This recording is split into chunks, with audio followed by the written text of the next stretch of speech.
మనం ఏం చెప్తున్నాం, ఇక్కడ శివుడు ఉన్నాడు మొక్కుతాం, అక్కడ అమ్మవారు ఉన్నారు మొక్కుతాం, ఇక్కడ రాముడు మొక్కుతాం, తులసమ్మకు మొక్కుతాం. వాళ్ళు ఏమంటారంటే అసలు నువ్వు మొక్కేది తప్పు, మేము చెప్పిందే మొక్కు. రాజ్యాంగ వ్యతిరేకం కదా. సో ఇది ఎవరు ప్రశ్నించట్లేదు, ఎవరు కోర్టులో కేసు వేయట్లే. మనకి లాయర్లో కూడా ఎవరు సరైన వాళ్ళు లేరు, దురదృష్టం. ఇలాంటివి జరగకూడదంటే హిందువులు మేలుకోవాలి. మీ భక్తులు నాకు స్వయంగా చెప్పిన మాట, మిమ్మల్ని ఒక ప్రశ్న అడగమని చెప్పారు. విగ్రహారాధన తప్పు అనేది వారి నియమాల్లో మొదటి నియమం. అటువంటిది అంటే ప్రత్యక్షంగా మన దేవతా మూర్తులందరినీ అవమానిస్తున్నట్లు మరి వారు యేసు విగ్రహాలని, మరియమ్మ విగ్రహాలని, బోల్డ్ అన్ని విగ్రహాలకి ఇప్పుడు చర్చిలు కట్టి వారు చేస్తున్నది అదే అని చెప్పేసి మిమ్మల్ని అడగమన్నారు ఈ క్వశ్చన్. కాదు తల్లి, నేను మీతోనో ఎవరితోనో ఒక ఇంటర్వ్యూలో చెప్పాను కూడా. ఓ గొర్రె ఆ రోజు ఫోన్ చేసింది, ఇక్కడ తెలంగాణ గొర్రె ఫోన్ చేస్తే నేను అతనితో చెప్పాను, మీరు విగ్రహారాధనకి వ్యతిరేకం, జై శ్రీరామ్, జై శ్రీరామ్, హరే కృష్ణ, విగ్రహారాధన వ్యతిరేకం అనేది మీరు నిరూపించుకోవాలిగా. నిరూపించుకోవాలంటే ఏం చేయాలి? ప్రతి చర్చి ముందు, ప్రతి చర్చిలోనూ ఉండే మేరీ, యేసు విగ్రహాలను మీరే బదలగొడేయాలి. నేను ఒకసారి ఎవరో ఫోన్లో మాట్లాడుతూ, నువ్వు యేసు బొమ్మ మీద ఉమ్మేయగలవా అన్న. వేస్తా అన్నాడు. ఎందుకని? ఆ బొమ్మ వాళ్ళు ఏమంటారు, అకార్డింగ్ టు బుల్బుల్ బుక్, ఇది విగ్రహం, అవి నోరుండి మాట్లాడలేవు, కళ్ళుండి చూడలేవు, చెవులుండి వినలేవు అని డైలాగులు వేస్తారు కదా. మరి ఆ యేసు లేదా మేరీ విగ్రహం మీద ఇది చేయండిరా అని కూడా చెప్పాం, పోనీ ఉయ్యండిరా అని చెప్పాం.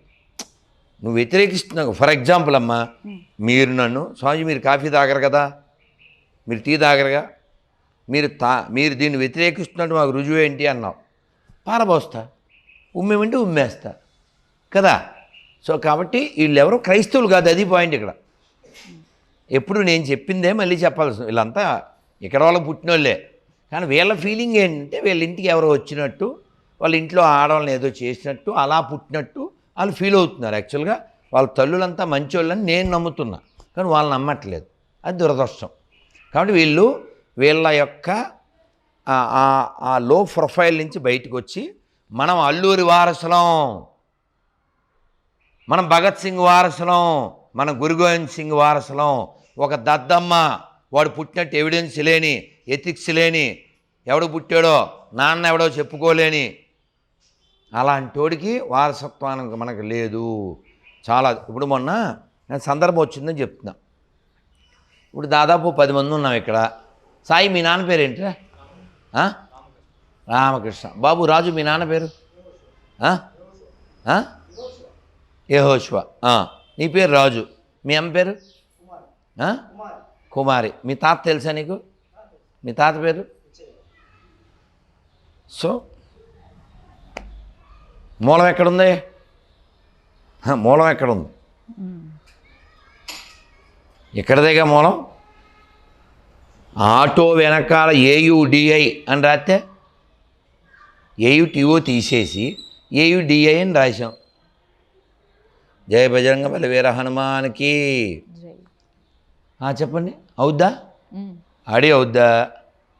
ఆటో ఆడి అవుద్దా? వీడి డాడీని మారుస్తాడా? వీడు మూలం మారుతుందా? వీడు మోసపోయి తన తాను మోసం చేసుకుంటూ లోకాన్ని మోసం చేస్తున్నాడు. ఇంకా చాలా దౌర్భాగ్యకర విషయం ఏంటంటే, ఆంధ్రప్రదేశ్లో, తెలంగాణలో ఈ 50-50 గలకి జీతాలు ఇవ్వడం. రీసెంట్గా చంద్రబాబు గారు కూడా అనౌన్స్ చేశారు కదా స్వామి. అందుకు హోల్సేల్గా చెప్పా. కాదు, అసలు ఇప్పుడు దేశనాశనానికి, ధర్మనాశనానికి పనిచేసేవి ఎడారి మతాలు. ఎక్కడి నుంచి తెచ్చిస్తున్నారు నేను అడుగుతున్నాను. ఎవరు డబ్బులు ఇస్తున్నారు? ఇప్పుడు పూజారులకు ఇచ్చారు ఇంకో గుళ్ళో డబ్బులు, అవి అది పూజారి వల్లనే వచ్చినాయి. పూజారి పూజ చేయకపోతే గుళ్ళో ఎవడెత్తాడు డబ్బులు నీకు? కానీ గుళ్ళో ధనమంతా పూజారికి వెళ్ళట్లేదుగా, గవర్నమెంట్కే వెళ్తుంది కదా. చెప్పా, ఈ గవర్నమెంట్కి వెళ్తే దేనికన్నా మంచిగా ఉపయోగిస్తే ఒక అందం, కానీ ఇది పట్టుకెళ్ళి పాస్టర్లకి, ఇది పట్టుకెళ్ళి మౌజన్లకి ఎందుకు ఇవ్వాలి? సరే, ఇప్పుడు వెంటనే కామెంట్ పెడతారు వీడియో కింద, ఎరా రాధమోహన్ నీకు చెప్పారా ఉండిలో డబ్బులా నిరూపించు అన్న. సరే, ఉండిలో డబ్బులు కాదు, మరి ఎక్కడవే? ఎవరింట్లో డబ్బులు? ట్యాక్సుల డబ్బులు, అంతేనా? ఎందుకు ఇవ్వాలి? ఎందుకు ఇవ్వాలి? గుళ్ళో డబ్బులు ముట్టడం తప్పు, వాళ్ళకి డబ్బులు ఇవ్వడం తప్పు. కోర్టులు ఏం చేస్తున్నాయి? సుమోటోగా ఇలాంటివి ఏం తీసుకోవా? సెక్యులరిజం అనే పదం వాడచ్చా? పెద్ద బూత్ కదా అది. కాబట్టి ఈ దేశ నాశనానికి సెక్యులరిస్టులు పనిచేస్తున్నారు. కొండకుచో తప్పుడు తీర్పులు ఇచ్చేటువంటి కోర్టులు కూడా అలాగే పనిచేస్తున్నాయి. లేకపోతే ఒక లాయరు చాలా బాధపడుతూ కరీంనగర్లో చెప్పాడు, ఒకప్పుడు హోటల్స్లో రైడ్ అని జరిగేది, ఇప్పుడు ఏం జరగట్లేదండి. అన్న ఓయో రూమ్స్ ఎందుకు? ఆథరైజ్డ్ వ్యభిచార గృహాలు అయిపోయినాయి. ఎందుకంటే కోర్టు తీర్పులు ఎవరికైనా నచ్చితే చేయొచ్చంట, ఆడిపిల్లలే ఈడిపిల్లలే అంటే ఆ తీర్పు ఇచ్చిన ఇంట్లో జరిగి ఉండొచ్చు బహుశా, అందుకని అందరికీ అది అంటించాడు. కోర్టులు ఏం బీగుతున్నాయి? ఈ దేశంలో ఇల్లీగల్గా ఎంతమంది ఉన్నారో వితౌట్ ప్రూఫ్, అలాంటివి ఏదైనా ఒక ఆర్డర్ ఇవ్వాలి కదా. తెలుసా, ప్రతి స్టేట్లో బంగ్లాదేశ్ వాళ్ళు ఉన్నారు.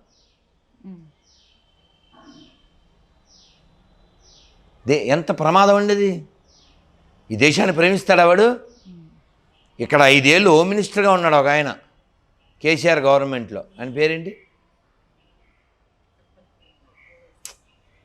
హోమ్ మినిస్టర్ ఉన్నాడు కదమ్మా ఒక ఆయన, మహమ్మద్ ఏదో పేరు, మహమ్మద్ అలీయో ఏదో పేరు. నో వందే మాత్రం, నో జనగణమన, నో శాల్యూట్. ఎలా? ఎందుకు ఉండాలి ఇక్కడ? నువ్వు గౌరవించే దేశంలో నువ్వు ఏ దేశాన్ని ప్రేమిస్తావో గౌరవిస్తావో ఆ దేశంలో ఉండు, లేదా ఏ దేశం నీకు సపోర్ట్ చేద్దో ఆ దేశంలో ఉండు. నువ్వు ఈ దేశాన్ని వ్యతిరేకిస్తూ, ఈ ధర్మాన్ని వ్యతిరేకిస్తూ, ఇక్కడే తింటూ ఇక్కడ దాన్ని నాశనం చేయాలనుకుని ఇక్కడ ఎందుకు ఉండాలి? అడిగేవాడు లేడు. మా ఇంటి వాళ్ళు అడిగితే కామెంట్లో మొరుగుతాయి. ఇందాక ఓ జోక్ చెప్తాను నీకు, నువ్వు మళ్ళీ చూడు, నువ్వు చూసుంటావులే అమ్మా. జర్నలిస్ట్ రూపంలో వచ్చిన జంతువు వీడియో చూసావు కదా? అదే తర్వాతే సినిమా వేరే వచ్చింది వేడివేడిగా. సో నేను చాలా గౌరవించాను. ఎంత గౌరవించినా, ఎంత చెప్పినా, ఎంత నేర్పినా గొర్రె మారలేదు